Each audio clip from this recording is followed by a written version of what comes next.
nouvelle médiation de l'ONU à Genève la semaine prochaine pour la Libye. On va parler aussi du Mali, une nouvelle mission de Goodluck Jonathan avant le sommet de la CEDEAO en juillet. Et puis Sénégal, concert de casseroles et klaxons à Dakar à l'appel du chef de l'opposition. Et puis on termine par le Togo, le meeting de la DEMK interdit. Nos invités sont en place. Emmanuel Vivien Tomi, journaliste, directeur de publication de Plume Libre. Il est également conseiller en communication politique. Emmanuel, bonjour, vous allez bien? Ça va bien, Michel. Bonjour aux téléspectatrices et téléspectateurs de par le monde, surtout dans la diaspora et surtout également au Sénégal, à Dakar et dans les autres villes du Sénégal. Nous avons également Sana Komlan Sadio Etou. Il est analyste économique et sociopolitique. Cher ami, ça fait longtemps. Qu'est-ce qui s'est passé? Oh, vous savez, le dieu du temps, Chronos, n'a pas voulu que nos agendas coïncident. Ouais. Donc, ce qui a justifié mon absence. Mais ça va? Comme le phénix qui renaît toujours de ses cendres, j'ai répondu à l'appel. À l'appel.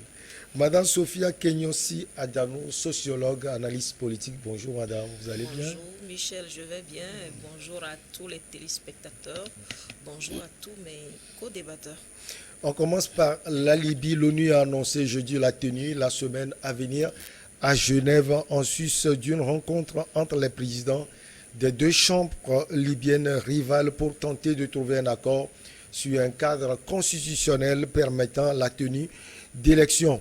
J'ai le plaisir de confirmer que le président de la Chambre des représentants, Aguilla Saleh, et le président du Haut Conseil d'État, Khaled El Meshiri, ont accepté mon invitation à se rencontrer au bureau des Nations Unies à Genève le 29 juin pour discuter du projet de cadre constitutionnel pour les élections.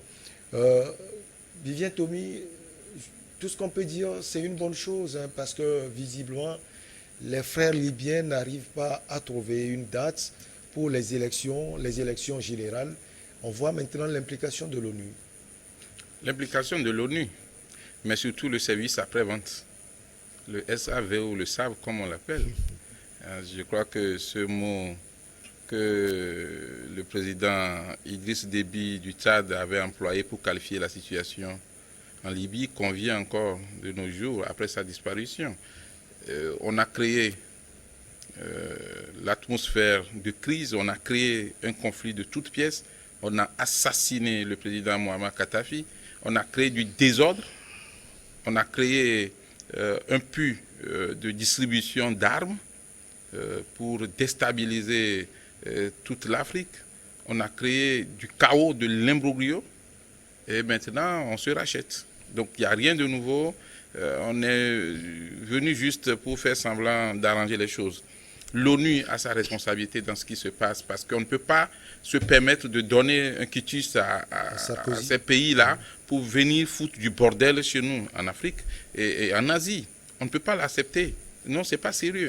Donc, après avoir observé un silence et puis aussi cette complicité, parce que vous vous rappelez sans doute, Sarkozy a pu allier certains pays à sa cause.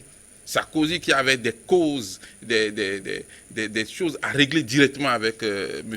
Kadhafi, a pu convaincre malheureusement même le président nord-américain Barack Obama dans le temps. Et on a fait, nous Africains, assisté à ce bordel-là. Je me rappelle même de comment les journalistes étaient invités à venir couvrir le conflit en Libye pendant ce temps, parce que c'était quand même bien dosé pour les journalistes qui arrivaient à se déplacer, mais au finish aussi, c'est des communiqués qui venaient des ambassades qu'on distribuait pour diffuser. Nous autres, nous avons refusé d'y aller. Alors aujourd'hui, l'ONU veut se rattraper tout court. Aujourd'hui, l'ONU veut essayer de recoller les brèches, de voir ce qui est possible en matière de paix. Mais est-ce qu'on est sûr d'atteindre l'objectif que tout le monde attend, que eux peut-être ils n'ont pas voulu au début? On a créé une scission entre les frères, on a créé une division politique profonde dans ce pays. Donc on espère que cette fois-ci à Genève, dans les beaux bureaux des Nations Unies, les frères protagonistes ennemis vont pouvoir s'entendre sur l'essentiel, aller aux élections et créer aussi un cadre constitutionnel qui puisse donner une chance à la paix. Alors, Sana Sadio, la conseillère spéciale du secrétaire général de l'ONU pour la Libye, Stéphanie Williams, en déclarant que Aguia Saleh et Khaled El Meshiri seront là. Elle a dit qu'elle se réjouit d'ailleurs. Cela prouve à suffisance que le conflit se trouve véritablement à ces deux niveaux. Je crains que non. Je crains que non, pour la plus simple raison que beaucoup de pays, comme nous aimons les appeler, des puissances, ils trouvent leur compte dans le conflit libyen. Je pourrais même aller jusqu'à dire qu'ils ne sont que des épouvantails, des marionnettes, qui sont à la cause des intérêts de pays autres que la Libye. Quand M. Vivien dit que l'ONU va essayer de se racheter, je suis très en doute. Je suis douteux de cette affirmation, d'autant plus que l'ONU, c'est qui? L'ONU, et surtout le Conseil de sécurité, ce sont ces pays d'abord qui ont le droit de veto. Je citerai la France, je citerai les États-Unis, je citerai la Russie, la Chine. Et vous verrez que Sarkozy, il a su bien s'allier Barack Obama, et pas que lui seul. Il s'est allié à la Russie. À la Russie, puisque Dimitri Medvedev a fait une conférence de presse avec Nicolas Sarkozy où finalement il a lâché Kadhafi. Donc tous ces États-là, ils y trouvent leur compte.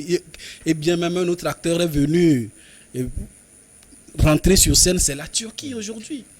Même au Conseil de sécurité, la Russie n'avait pas voté contre. La Russie n'avait pas voté contre. Justement, parce que lorsqu'on analyse la situation libyenne, souvent on fait cet amalgame. Dans un premier temps, la Russie n'a pas voulu, mais Sarkozy a réussi à le convaincre. Et au préalable, au nom de la Russie, mais ils ont laissé faire en s'abstenant. Tout le monde sait qu'au Conseil de sécurité de l'ONU, quand vous vous abstenez, vous ne bloquez pas la décision. On a vu que des forces russes se sont déployées sur le terrain libyen. Donc, qu'est-ce que vous nous dites? Comment est-ce que des acteurs, comment on les appelle, les pyromanes peuvent encore jouer encore aux pompiers? Ben, la situation, elle est si simple. Lorsqu'on parle de cette résolution, je ne sais pas si c'est 1873, avec laquelle la Libye, cette résolution prévoyait un corridor aérien. C'était ça qui était prévu. Mais tout le monde sait que cette résolution a été outrepassée. Kofi Annan l'a reconnu, mais dans ce contexte, qu'est-ce qu'on fait de ceux qui ont été irresponsables en outrepassant cette résolution? Qu'est-ce qu'on fait d'eux? Qu'est-ce que l'ONU fait d'eux? Alors, où se trouve la justice internationale? Peut-être elle n'existe que pour des Ivoiriens comme Laurent Gbagbo ou bien des Africains. Ou bien des Africains. Quand il s'agit de ces chefs d'État, de ces pays qui violent le droit international humain, qui créent une situation désastreuse pour la sous-région dont nous pâtissons aujourd'hui des conséquences. Je veux parler de l'extrémisme violent. Mais où est-ce que nous en sommes? Donc moi, je n'y vois aucune lueur d'espoir. Si c'était des Libyens qui se retrouvaient entre eux pour parler de leurs problèmes, peut-être j'aurais peut-être un peu de lueur d'espoir. Mais quand je vois que ce sont des gens qui ont mis le feu là-bas, ou bien qui y ont contribué, qu'on retrouve encore pour parler, je vous dis que ce sera encore un marché de dupes. Et d'ailleurs, ce n'est pas la première fois que ce genre de, comment on appelle ça, de pourparlers ou bien de négociations est organisé sous l'égide de l'ONU. Donc moi, je suis plus pessimiste. Alors, Madame Sana Sadio l'a dit, on se souvient de cette rencontre, c'était au Caire, c'était du 12 au 19 juin. Il y avait d'autres rencontres également, notamment en Allemagne. Ça n'a rien donné. Est-ce que vous avez espoir sur cette rencontre de Genève? Je suis dubitative comme les autres parce que qu'est-ce qui va sortir de là et qui ne pouvait pas être sorti à ces rencontres antérieures. Donc du coup, l'ONU joue à un jeu où et quels seront les compromis entre les partis antagonistes qui s'affrontent aujourd'hui sur le territoire libyen, qui ne veulent pas quand même mettre un peu d'eau dans leur vin pour s'entendre entre Libyens et discuter de leurs problèmes, et de leurs propres problèmes, et que c'est l'ONU qui va les inviter avec quelles ressources encore du pays qui est déjà atteint par la crise économique et tout ce que nous voyons, et sur le dos du contribuable pour aller encore là-bas et discuter de quoi est sorti quoi de trucs. Et tous ceux qui sont restés là-bas, est-ce qu'ils sont... Ça fait combien de jours ils ont discuté de ça et quelle issue? Bon, je suis dubitative quand même par rapport à cette invitation qui va se dérouler dans les locaux de l'ONU. Et bon, la secrétaire générale de Guterres salue ça, mais bon, moi, à mon niveau, non, je ne crois pas. Et il faut quand même repenser le problème libyen sur d'autres aspects, sous d'autres angles, pour voir qu'est-ce que le peuple veut, répondre quand même aux aspirations du peuple. Les dirigeants qui sont devant, et bon, je crois, s'ils vraiment ils pensent à l'intérêt commun du peuple, c'est vrai que les étrangers ont fait quelque chose, ont mis le feu au pays, mais nous devons rester unis pour construire désormais le pays, remettre le pays sur les rails et penser quand même au développement, surtout en se basant sur l'économie et qu'est-ce que nous voulons faire. Définir des priorités, des politiques pour amener le peuple quand même à ce consensus et à sortir de cette crise. Cette crise-là a perdu trop. Bon, on va rester dedans jusqu'à quand? Et quelle est l'issue? Bon, pour toute l'Afrique, nous voyons ce qui se passe maintenant dans toute l'Afrique avec le terrorisme et parce tout. Parce que aussi la Libye était déstabilisée. Voilà, tout. On veut aller où finalement? Donc, je crois que tout ce qui se passe en Afrique subsaharienne, donc, doit donner quand même à réfléchir à ces dirigeants et à ceux qui aspirent quand même au pouvoir d'asseoir des stratégies pour contrecarrer quand même ces genres de choses, pour donner quand même un bon vivre, un bien-être quand même à leur peuple. Emmanuel Vivien, deux gouvernements se disputent le pouvoir depuis mars. On a vu des élections qui ont été à maintes reprises reportées. Elles devaient se tenir, c'était la fin de l'année écoulée, reportées finalement, s'inédier. Est-ce que vous pensez qu'on peut avoir une solution à l'africaine? L'Union africaine peut jouer un rôle, selon vous? Oui, justement, je pense qu'il fallait plutôt aller vers là. Serait mieux d'organiser une rencontre au siège de l'UA à Addis Abeba, par exemple, en Éthiopie, où l'ONU va jouer plutôt le rôle d'observateur ou de conseiller, mais aussi appuyer côté financier, parce que le désordre a quand même une base. C'est cette résolution-là qui a donné le feu vert à Sarkozy de faire du désordre, de faire de la pagaille. Alors aujourd'hui, ce qui est important, c'est que d'abord les pays africains eux-mêmes doivent se mettre à l'avant-garde de ces négociations, de ces discussions, pour faire revenir la paix sur le continent. Et ce n'est pas nécessaire que chaque fois, ce soit l'ONU ou carrément les Occidentaux qui nous rappellent ou nous ramènent vers la table de discussion. Maintenant, pourquoi l'Union africaine ne prend pas d'initiative? Oui, peut-être aussi à cause des problèmes financiers. Vous savez que même notre siège, le siège de l'Union africaine a été financé par les Chinois, construit par les Chinois, et Dieu seul sait ce qui se trouve là-bas comme piège.